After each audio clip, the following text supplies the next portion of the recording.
아니에요. 여러분들 말씀이 지겹나요? 이 말씀 보는 거 부담이 되고 어려울 수는 있어요. 근데 이게 지겹다고 생각하면 벌써부터 그게 예수님이 원하시는 모습은 아니라는 거죠. 왜 그러냐면 오늘 제가 아까도 잠깐 말씀드렸는데 저와 여러분들은 누구를 믿습니까? 예수님을 믿죠? 그러면 예수님을 믿는다는 건 여러분들이 한번 생각해 보세요. 과연 뭘 내가 믿고 있는 걸까? 예수님 보이세요? 뭐 다른 종교들 그리고 뭐 우상을 섬기는 그런 데를 가보게 되면 보이는 무언가가 있어요. 그렇죠? 형상을 만들어 놓습니다. 그래서 그 형상을 보고서 그것이 뭐라고 생각하는 거예요? 신이다. 이분이 나를 인도하고 이것이 나를 끌어가고 이 사람이 이 보여지는 형상이 나의 모든 부분들을 해결해 준다라는 믿음 때문에 그거를 보게 되는 거예요. 근데 우리는 쳐다보이는 게 없습니다. 특별히 하나님께서는 무슨 형상이라도 만들지 말라고 그랬어요. 그런데 여러분들이 잘 아셔야 될 게 여러분들이 집에 들어갔을 때 예수님을 생각할 수 있는 어떤 모습들이 보인다 그러면 그것조차도 우상입니다. 형상이 돼서는 안 돼요. 그러니까 심지어는 말씀 가지고도 그 말씀을 보면서 예수님을 생각할 수는 있지만 구절을 보면서 근데 그 액자를 보면서 그게 예수님처럼 생각한다고 그러면 그것도 잘못된 생각일 수도 있다라는 거예요. 무슨 의도인지 여러분들 잘 아실 겁니다. 그렇기 때문에 우리는 예수님을 믿는 건 어떤 보여지는 모습이나 어떤 형상을 믿는 것이 아니고 말씀을 통해서는 우리에게 무엇을 주어졌다고 그래요? 우리에게 이름을 주어졌다고 합니다. 그러니까 그 이름이라는 것이 주어졌다라는 것은 결국 결론적으로는 저와 여러분들이 그 이름을 누가 주어주신 거예요? 믿으라고. 예수님이, 하나님이 주신 거예요. 그게 무엇이냐면, 자, 사도행전 8장을 한번 가보세요.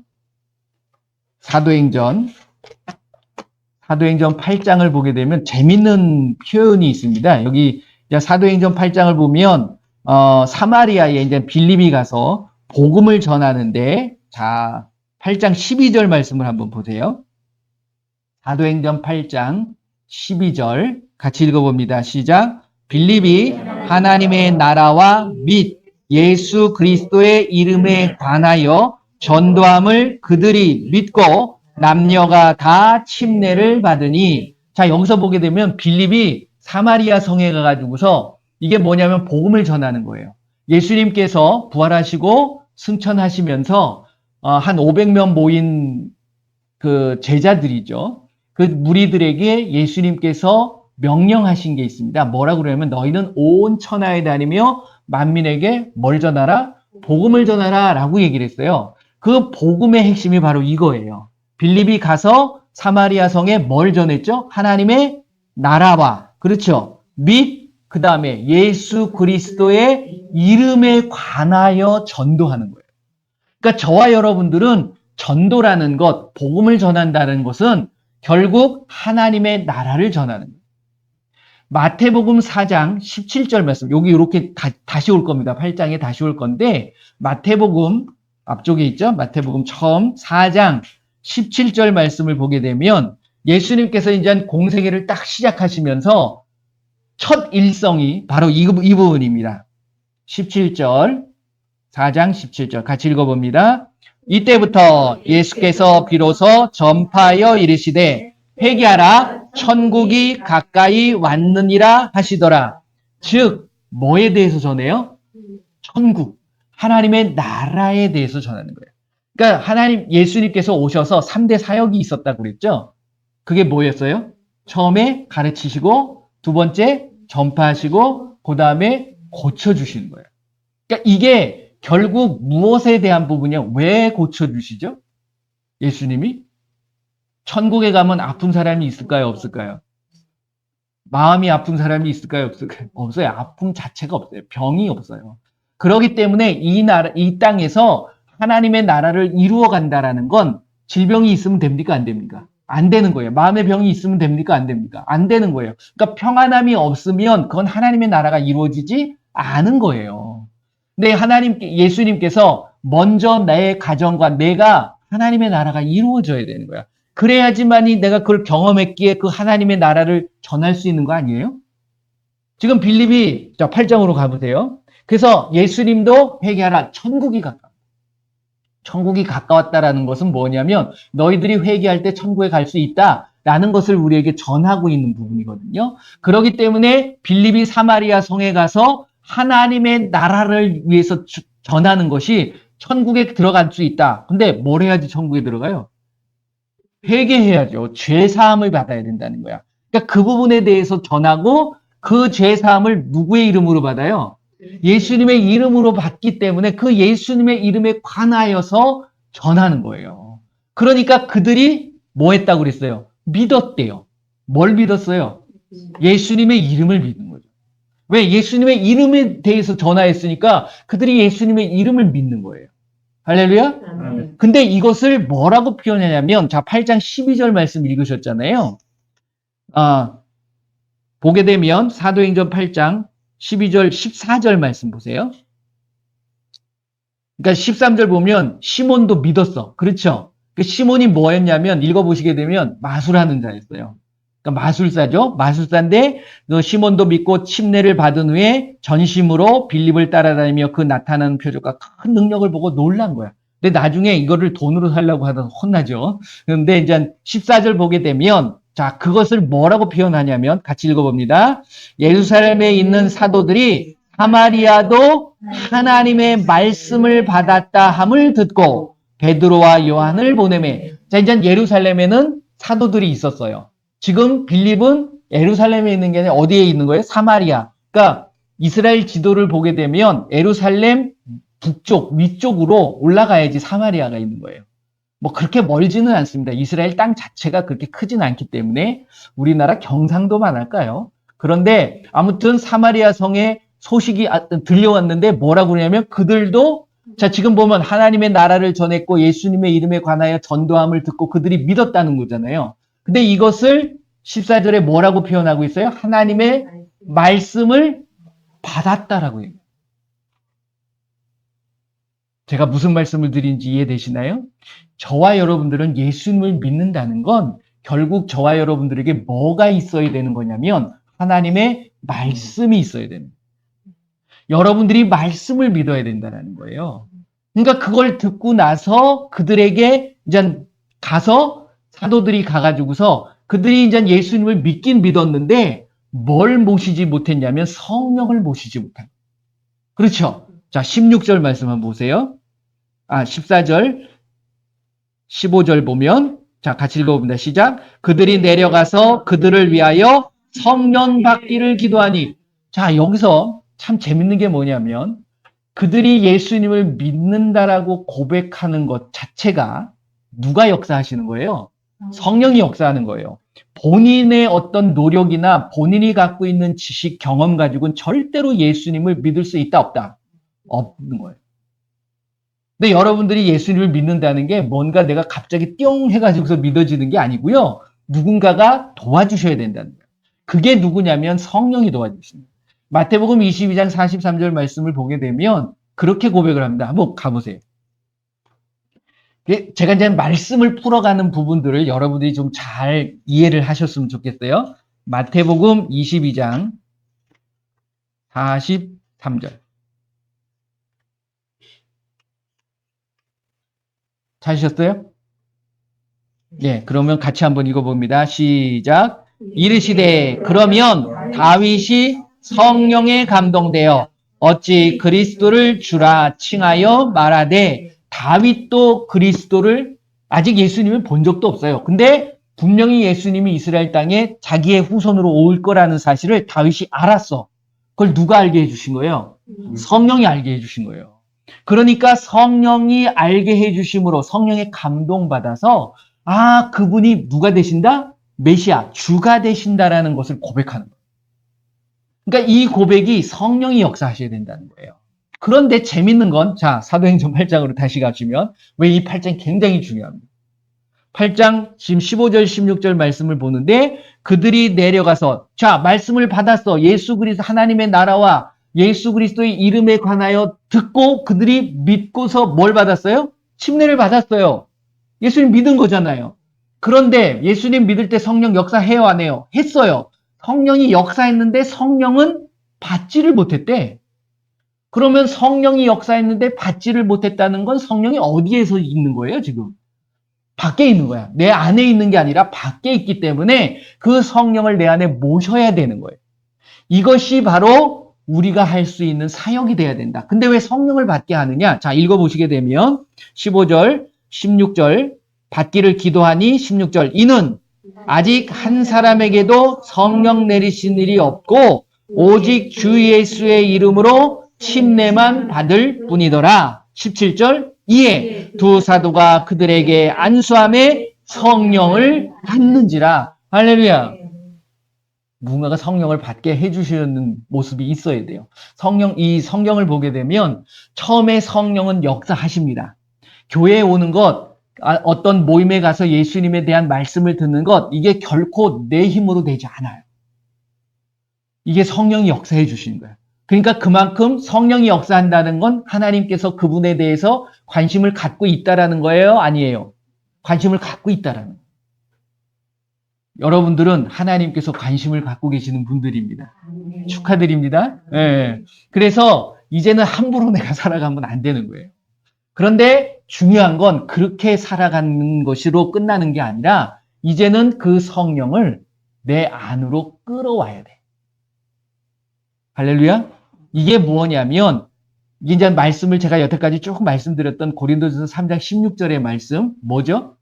너희가 하나님의 성전인 것과 너희 안에 성령이 계시는 걸 알죠. 이제는 여러분들이 성전이 되어져. 옛날에는 그러니까 예수님이 오셨을 때와 그리고 그 전에 구약의 시대 때 유대인의 이스라엘의 그러니까 예수님이 오시기 전에 이스라엘의 시대 그 모습을 보게 되면 하나님을 만나기 위해서는 어디를 가야 돼요? 장소를 찾아가야 돼. 그걸 성전이라고 그랬어요. 그렇죠. 예수님 시대 때도 마찬가지였어요. 예수님이 계신 곳을 가야지 예수님을 볼 수 있거든요. 그런데 지금은 내가 성령을 모신다는 건 성령이 누구의 영입니까?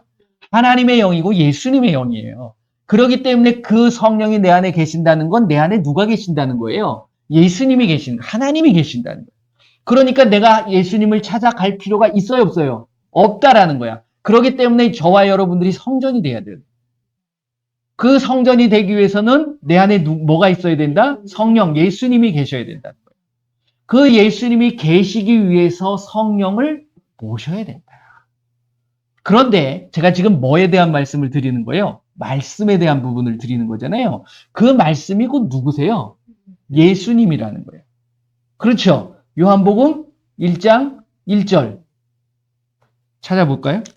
말씀을 보셔야 되기 때문에 아시는 분도 계시지만 요한복음 1장 1절 같이 읽어봅니다. 태초에 말씀이 계시니라. 이 말씀이 하나님과 계셨으니 이 말씀은 곧 하나님이시라. 할렐루야. 말씀이 누구래요? 하나님이래요. 그러니까 하나님과 말씀이 같은 거잖아요. 그렇죠? 그런데 14절 보게 되면 14절 시작. 말씀이 육신이 되어 우리 가운데 거하심에 우리가 그의 영광을 보니 아버지의 독생자의 영광이요 은혜와 진리가 충만하더라. 할렐루야. 이게 무슨 말씀이죠? 말씀이 육신이 돼서 오셨어요. 그럼 하나님이 육신이 돼서 오신 거죠? 그분이 누구예요? 예수님이에요. 그럼 예수님이 하나님이시죠? 예수님은 말씀이시기도 하고 하나님이신 거예요. 근데 이걸 부정하더라고요. 예수님은 하나님의 아들이래. 그러면 하나님은 아버지고 어디 그런 얘기가 있어요. 요한복음을 읽어보게 되면 그 아들이라는 것 자체가 우리가 혈연적인 관계로 받아들이게 되면 이게 복잡해지는 거예요. 그 혈연 관계를 이야기하는 게 아니라는 거예요. 그렇죠? 그래서 예수님의 지금 제가 말씀드렸던 사도행전 8장 12절 말씀을 보게 되면 우리가 복음을 전하고 예수님을 전한다는 건 하나님의 나라와 예수님의 이름을 전하는 거예요. 왜 이름을 전한다고 그랬을까? 그 이름을 전하는데 그것을 뭘 받았다라고 얘기를 해요? 하나님의 말씀을 받았다고 합니다. 하나님의 말씀을 받았다. 지금 요한복음 1장 말씀을 보게 되면 하나님과 말씀은 같아요, 달라요? 같은 거죠. 그리고 예수님하고 같아요, 달라요? 같은 거, 다 똑같은 거. 그러니까 그걸 인정하게 만들어가는 거예요. 내가 그거를 믿는 거예요. 그러니까 결국 이 부분에 있어서 뭐가 나타나는 거냐면 하나님의 이름이 곧 예수님이구나라는 사실들을 말씀해 주고 계시는 거예요. 그래서 말씀을 받았다라는 것은 여러분들 잘 알고 계시는 요한복음 5장 39절 말씀 보게 되면 성경이 뭐예요? 하나님의 말씀이죠. 그 말씀은 다 누구 얘기라고 그래요? 예수님 얘기다라고 이야기를 하는 거야. 그리고 43절 말씀을 보게 되면 그러기 때문에 나는 누구의 이름으로 왔다 그래요? 아버지의 이름으로 왔대요. 누가 하신 말씀이? 예수님이 하신. 이게 풀어져야 돼. 근데 이게 누가 풀어주게 되는 거냐면 내가 가지고 있는 지식을 가지고 절대 안 풀어집니다. 이게. 누가 역사해 주셔야 돼요? 성령이 역사하는 거예요. 그래서 성령을 내 안에 모셔야지만이 내가 비로소 성전이 되는 걸 알고 성전이 되기 위해서는 누가 계셔야 된다? 예수님이 계셔야 되는구나. 그분이 하나님이에요. 근데 그 하나님이 내 안에 들어와 가지고서 뭐 역사하나요? 다른 게 역사하는 거예요. 뭐예요? 말씀이요. 그러니까 저와 여러분들에게 말씀이 있지 않으면 절대로 성전이 될 수도 없고 저와 여러분들이 결코 예수님을 믿을 수도 없다라는 거예요. 근데 신앙생활은 할 수 있을까요? 없을까요? 있어요. 왜? 성령은 바깥에서 얼마든지 역사하니까. 그러니까 여러분들은 선택하셔야 되는 거예요. 그냥 구약의 삶의 모습, 신앙의 모습이 바로 성령이 바깥에서 역사하는 그걸 감동이라고 얘기합니다. 그러니까 필요할 때만 하나님이 역사해 주시는 거야. 그렇게 신앙생활을 할 것인지 이거는 간헐적인 거죠. 아니면 내가 그 예수님과 함께 늘 그 예수님의 말씀을 생각하면서 그 말씀대로 순종하려고 애쓰면서 노력하면서 그 말씀을 따라 신앙생활을 할 것인지 이것이 바로 성령을 내 안에 모시고 살아가는 신앙의 모습이라는 거예요. 그거를 말씀은 선택하라 라고 이야기하는 겁니다. 그 선택은 하나님이 그렇게 만들어 주시는 게 아니에요. 누구의 몫이에요? 우리의 몫이라. 그래서 사도행전 10장 말씀을 봐도 이 말씀이 나옵니다. 이거는 유대인들뿐만이 아니라 이스라엘 백성뿐만이 아니라 그때부터 이제 이방인들에게도 예수님을 구약 시대는 이방인들은 하나님을 믿을 수가 있었을까요? 없었을까요? 없었어요. 그걸 아셔야 됩니다. 근데 구약을 자꾸만 우리가 들어가게 되면 우리는 하나님을 알 수가 없어요. 왜? 저와 여러분들은 이스라엘 유대인인가요? 이방인이에요. 그걸 아셔야 돼. 그래서 성령이 역사하시는 그 오순절 이후의 삶은 성령이 내 안에 역사하시도록 여러분들이 만들어 주셔야 돼요. 자, 10장 44절부터 봅니다. 사도행전 10장입니다.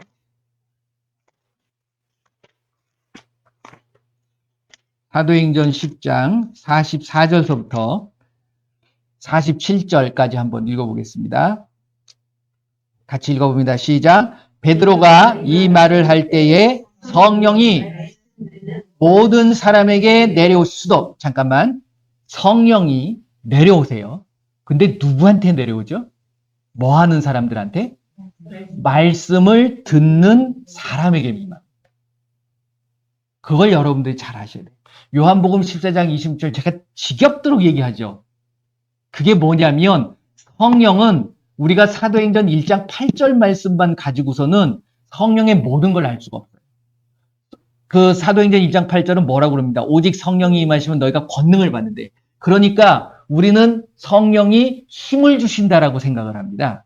근데 그 힘의 원천이 무엇으로부터 나오는 거냐를 정확하게 할 때 그 권능이 나타나는 거지 그냥 우리에게 없었던 힘이 막 생기는 것이 아니에요. 그것을 아셔야 되는 겁니다. 뭐가 바탕이 돼야 된다고요? 말씀이 바탕이 돼요. 그래서 요한복음 14장 26절 말씀을 보게 되면 보혜사 아버지께서 그 성령도 누구의 이름으로 와요? 예수님의 이름으로 와지는 거예요. 그러니까 이름이 빠져버리면 성령은 나한테 역사할 수 없어요. 그들이 안수할 때 성령을 모실 때 어떻게 모시게 할까요? 성령아 내려와서 성령이 이 안에 임하시옵소서 그렇게 할까요? 제가 성령을 모시게 할 때에 어떻게 기도하는지 혹시 기억나시나요? 제가 뭐라 그러냐면 사랑의 예수님, 내 안에 들어와 주세요. 예수님이 들어오는 거예요. 그리고 예수님의 이름으로 명하는 겁니다. 그러니까 저는 속으로 그렇게 명하는 거예요. 예수님의 이름으로 성령은 임할지어다. 그러면서 성령님 환영합니다 했을 때 내 안에 들어오는 거야. 그러니까 안수하면서 그렇게 하는 거예요. 그랬을 때 성령이 들어와서 그들이 뭘 깨닫게 하냐면 요한복음 14장 26절 뭐라고 그래요? 예수님께서 뭘 가르쳐 주신다고? 말씀을 가르쳐 주시고 예수님이 하신 모든 말씀들이 생각나게 하십니다. 말씀에 대한 부분이에요. 그리고 천국에 대한 부분이랍니다. 누가? 성령께서. 그러니까 그 말씀 듣는 것을 들었을 때 성령이 그 사람들에게 임하기 시작하는 겁니다. 그 다음에 45절 읽어보세요. 시작. 베드로와 함께 온 할례 받은 신자들이 이방인들에게도 성령 부어주심으로 말미암아 놀랐지요. 성령이 부어주시는 것을 보고 놀란 거예요. 그런데 놀라운 건 아까 사도행전 8장에도 베드로와 요한이 사마리아 성에 있는 사람들에게 성령 받기를 위해서 기도했더니 그 성령 받는 표적이 나타났어요? 안 나타났어요? 받는 모습이 나타나는 거예요. 받았더니 막 날뛰는 게 아니라 뭔가 표적이 나타났다는 거예요. 그걸 구체적으로 지금 10절과 사도행전 19장에는 뭘로 표현하고 있냐면 자 46절 보세요. 시작. 이는 방언을 말하며 하나님 높임을 들음이러라. 뭐를 하게 되죠? 누가 한 거예요 지금 이게?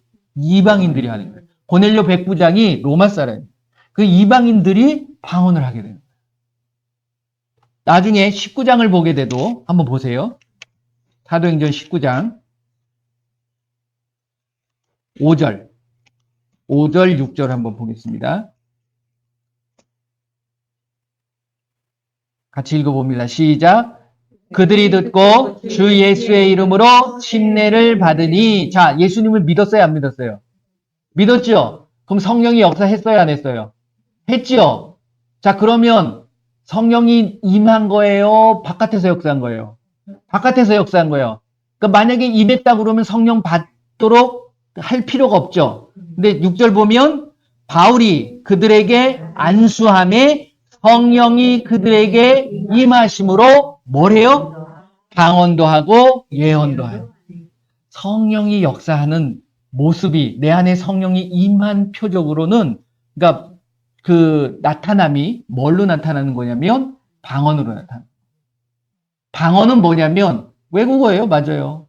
다른 언어를 얘기하는 거예요. 근데 그 다른 언어가 뭐 외국어가 될 수도 있고 천국의 언어가 나오는 거죠. 우리가 알아들을 수 없는 그런 말을 하게 된다.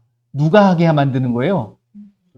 사도행전 2장 4절 말씀 성령이 말하게 하심을 따라 각종 방언을 말하는 거예요.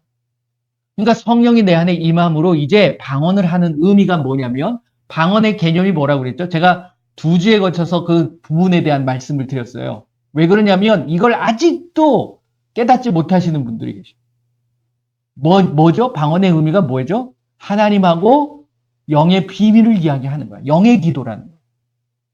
그래, 영의 비밀을 이야기하기 때문에 결국 그 비밀, 하나님의 비밀이 뭐예요? 하나님의 비밀이 누구예요? 예수님이에요. 제가 골로새서 2장 2절 3절 말씀드렸잖아요. 하나님의 비밀인 예수 그리스도를 깨닫게 하기 위해서 그 예수님을 알게 되면 그 안에 뭐가 감춰져 있다고 그랬어요? 지혜와 지식의 모든 보화가 숨겨져 있다.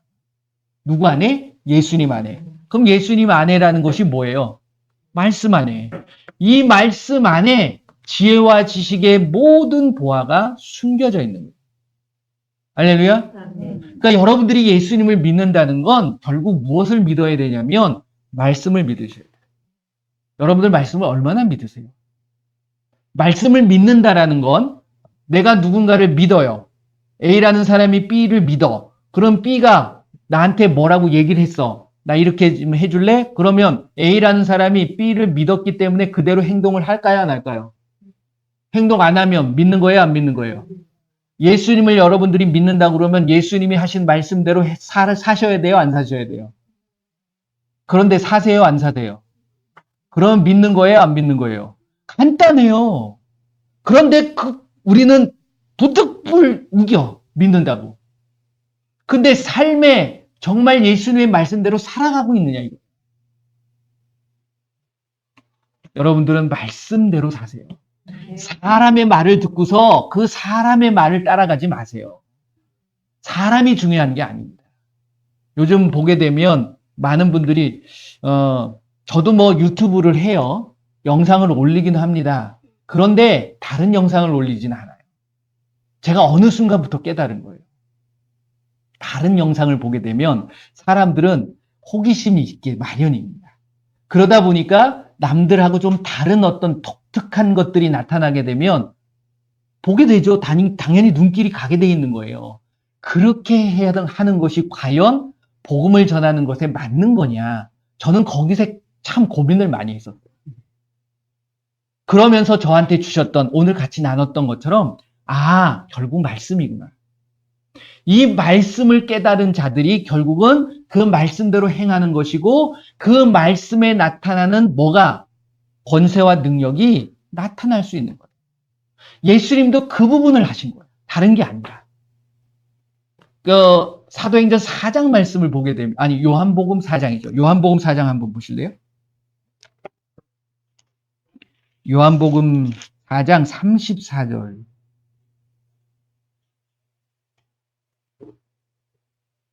34절.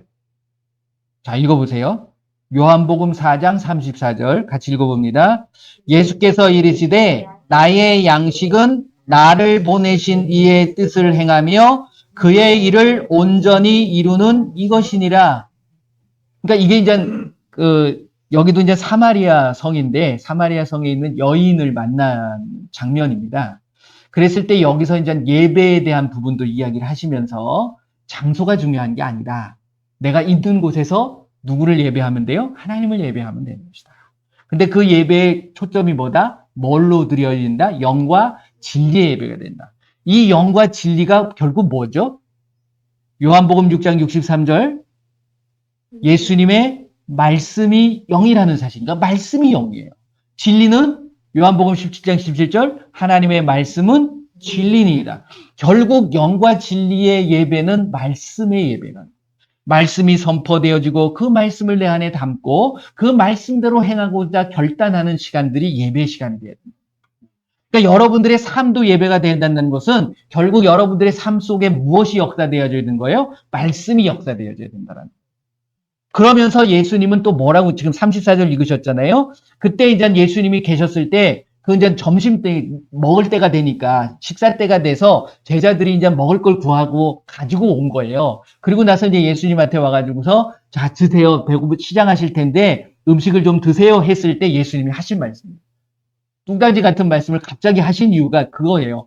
그 음식 이게 뭐냐면 우리가 마태복음 5장, 6장, 7장을 읽으면서 5장을 보게 되면 어떤 말씀이 있습니까? 우리가 6장이죠. 6장을 보게 되면 너희가 무엇을 먹을까? 무엇을 마실까? 무엇을 입을까? 걱정하라고 해요? 안 해요? 하지 말라고 그래요. 그러면서 뭘 구하라고 그러죠? 먼저 그의 나라와 그의 의를 구하라. 이게 똑같은 표현이에요. 양식에 대한 부분과 똑같은 겁니다. 그 양식은 뭐라고 그래요? 하나님의 보내신 하나님의 뜻을 행하고 하나님의 일을 온전하게 이루는 것이 결국 나에게 주어지신 음식이다. 이걸 하게 될 때에 뭐가 나타난다고요? 마태복음 6장 33절 그 모든 것을 너희에게 더하여 주신다라는 것을 말씀하고 있는 거예요. 자, 그러면 하나님의 뜻과 하나님의 일이 뭐죠? 마태복음 8장 16절 10절 여러분들이 말씀이 있어야지만이 이 부분들이 끌어가는 거예요. 이게 말씀이 없으면 내 나름대로 해석해버리죠. 하나님의 일은 그래 맞아요. 맞는 거야. 하지만 구체적으로 정확한 개념을 우리가 잡을 수가 없다는 거예요. 마태복음 8장 16절 10절이 뭡니까?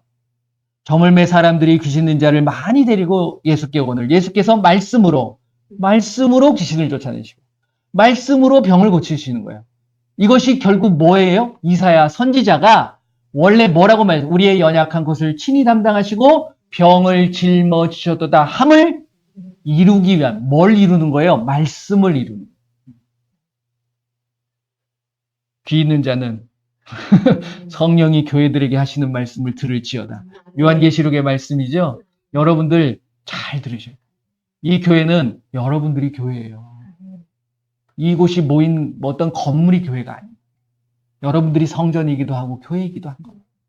네, 예수님의 이름으로 모인 사람들이 모인 그 자체가 교회인 거예요. 그럼 교회가 모여서 뭘 해야 돼요? 하나님의 일을 위하여 하나님의 뜻을 이루어 가야 돼요. 교회 성장하고 부흥하기 위해서 일하는 것이 아니라 하나님의 일을 위하여 하나님의 뜻을 이루어 가기. 근데 그 일을 이루어 가기 위해서는 뭐가 있어야 돼요? 말씀이 있어야 된다. 근데 이렇게 얘기하니까 뭔 소린지를 몰라 제자들은. 뭐예요? 아, 누가 먹을 거 갖다 줬어요? 이러고 있는 거지. 그런 모습이 돼서는 안 돼요. 마지막으로 한 구절만 찾아보겠습니다.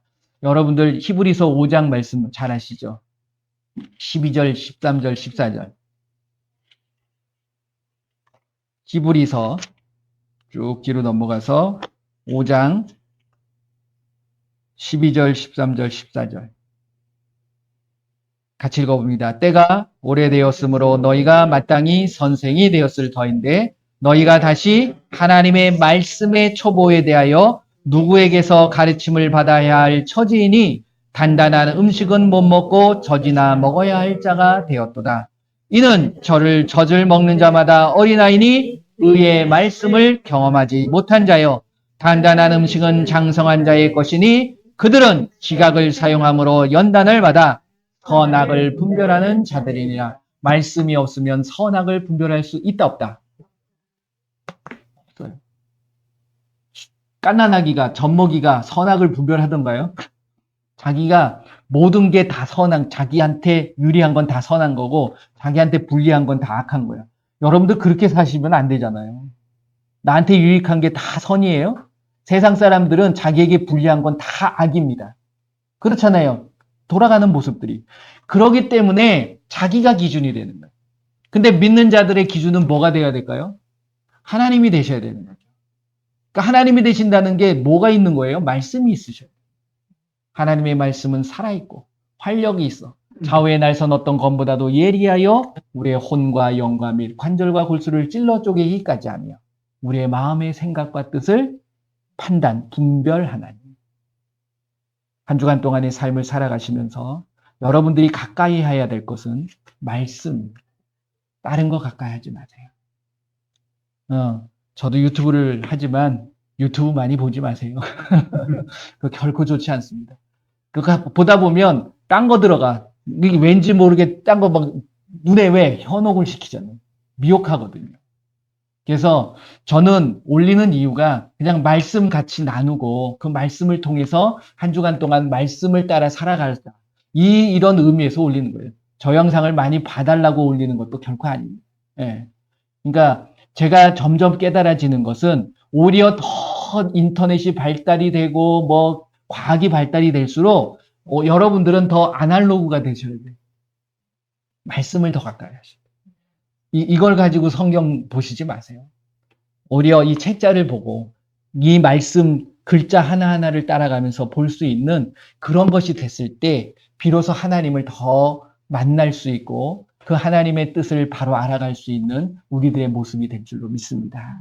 그래서 뭐 제 얘기를 들어달라는 말씀이 결코 아니에요. 여러분들은 가장 중요한 건 이 말씀밖에 없어요. 이 말씀대로만 사세요. 그리고 말씀이 없다 그러면 단호하게 하지 마세요. 그렇잖아요. 있는 것도 제대로 지키지 못하면서 뭐 없는 것까지 하려고 그래요. 그러니까 여러분들이 말씀을 더 가까이 하고 그 말씀대로 이끄시는 대로 그대로 가시면 됩니다. 예수님을 믿는다는 건 말씀을 믿는 겁니다. 그 말씀을 행하는 대로 순종하며 살아가는 귀한 한 주간이 되시기를 예수님의 이름으로 축원을 드립니다. 기도하겠습니다. 여러분들 한번 같이 기도하겠습니다. 예수님, 저에게 말씀을 주셨사오니 이 말씀이 나의 귀한 삶의 이정표가 되게 하시고 오직 말씀만이 나의 삶의 가장 중요한 그 핵심이 될 수 있게 하여 주옵소서. 아까 찬양 드렸죠. 주의 말씀 받은 그날이 너무 기쁘다고 말씀하셨어요. 여러분들이 매일매일의 삶이 예수님께서 주시는 말씀으로 기뻐하는 삶이 되시기를 바랍니다. 다 같이 기도하겠습니다. 예수님 감사합니다. 귀한 말씀을 통하여서 또 말씀을 깨닫게 하시고 그 말씀이 나의 삶을 이끌어가게 하심을 감사를 드립니다. 우리의 삶 속에 오직 말씀만이 역사하게 하여 주시고 그 말씀이 이끄시는 대로 순종하며 나아가는 귀한 하나님의 자녀들이 되게 하여 주시옵소서. 예수님의 이름으로 기도드립니다. 아멘. 예수님께서 우리에게 주신 계명이 예수 그리스도의 이름을 믿고 그 이름을 가지고 사랑하라고 하신 거예요. 그렇죠? 그러니까 사랑하기 때문에 주변에 안타까운 분들이 많이 있잖아요. 아프신 분들도 계시고 또 물질 때문에 어려움 당하시는 분들도 계시고 또 여러 가지 가족 간의 관계 속에서 문제가 있는 분들, 그런 분들을 위해서 그냥 바라만 보는 것이 아니라 그들을 위해 기도하라고 예수님이 말씀하셨기 때문에 그 말씀이 어디 나오죠? 마가복음 16장 17절 18절에 나오는 말씀이에요. 그러니까 병든 사람에게 손을 얹은 즉 나으리라. 아픈 자들을 위하여 기도하라. 그 아픈 것이 육체적인 질병뿐만이 아니라는 거죠. 그러니까 모든 삶에 대한 어려움을 갖고 있는 자도 아픈 자들입니다. 그러니까 그런 분들을 위해서 우리가 뭐 해야 되는 거예요? 그들을 예수님의 이름으로 같이 기도해 줄 수 있는 우리의 모습이 돼야 되는 거죠. 그렇기 때문에 우리가 하나님의 일과 하나님의 뜻이 여기에 있는 거죠. 귀신을 쫓아내고 병든 자를 치료하는 것. 자, 이 시간 그 말씀을 의지해서 한번 주변에 아픈 자들 또 알고 있는 또 내가 아프다면 나를 위해서 기도하시면 돼요. 다 같이 한번 기도하도록 하겠습니다. 예수님 감사합니다. 이 시간에 예수님의 이름으로 이 시간 아픈 자들과 이 세상을 살아가면서 문제가 있는 자들을 위하여 기도합니다. 예수님께서 이 시간 만져주시고 역사하여 주시옵소서. 그 모든 문제가 예수님의 이름으로 해결되게 하여 주시고 모든 아픔이 회복되게 하여 주시옵소서. 내가 예수님의 이름으로 명하노니 이 시간 디스크, 관절, 연결 그리고 모든 암과 염증과 종양들 그리고 정신적으로 우울증, 조현병, 조울증 예수님의 이름으로 완전히 떠나갈 치료, 깨끗하게 치료되어질 치료, 알츠하이머, 파킨슨 치매 예수님의 이름으로 이 시간 완전히 깨끗하게 치료될 치료, 모든 장기를 예수님께서 건강케 하여 주시옵소서. 예수님의 이름으로 당뇨도 떠나갈 치료, 비만도 사라질 치료, 예수님의 이름으로 심장 부정맥은 떠나갈 치료, 고혈압, 저혈압은 사라질 치료, 예수님의 이름으로 힘줄과 근육은 정상으로 회복될지어다. 시력은 회복되어질지어다. 잇몸은 강건해질지어다. 예수님의 이름으로 청력도 회복될지어다. 이명은 사라질지어다. 축농증도 사라질지어다. 예수님의 이름으로 비염도 사라질지어다. 예수님의 이름으로 코로나 바이러스도 완전히 사라질지어다. 이 시간 예수님의 이름으로 손을 얹어 싸우니 예수님 만져 주시옵소서. 깨끗게 하여 주시옵소서. 예수님의 이름으로 깨끗하게 치료될 치료다. 예수님의 이름으로 기도합니다. 아멘. 할렐루야. 네. 여러분들이 기도하시고 또 한번 살펴보셔야 됩니다. 기도하고 나서 어떠신가? 살펴보시고 아프시면 또 기도하시면 돼요. 나시면 누구한테 영광을 올려드리면 됩니까? 예수님 앞에 영광을 올려드리시면 됩니다. 모든 영광 예수님 한패 올려드립니다. 제가 기도하겠습니다. 예수님 감사합니다. 오늘 이 시간도 놀라운 예수님의 은혜와 평강이 넘치게 하심을 감사를 드립니다. 우리 삶 속에서 예수님을 믿는다는 건 우리에게 주신 귀한 말씀을 우리가 따르고 순종하는 것임을 저희들이 믿습니다. 우리가 듣기만 하고 행하지 않을 때 나 자신을 속이는 믿음이 될 수 있음을 저희들이 압니다. 이제 전먹이가 아니라 장성한 자로서 이 말씀들이 나의 삶에 역사되게 하시고 그 말씀을 따라 우리가 살아갈 때에 따르는 표적으로 말씀을 확실히 증언하는 우리의 삶이 되게 하여 주시옵소서. 지금은 우리 주 예수 그리스도의 은혜와 우리 하나님의 크고 넓으신 사랑하심과 성령님의 인도 보호 함께 하심이 이제 예수님이 하신 그 말씀을 신뢰하고 그 말씀대로 순종하며 그 말씀대로 내가 가르치고 그 말씀을 지켜나가기로 결단하는 귀한 하나님의 백성들 한 사람 한 사람 머리 위에 그들의 가정과 그들의 삶터 위에 그리고 우리 조국 대한민국 위에 지금으로부터 영원토록 함께할지어다. 아멘.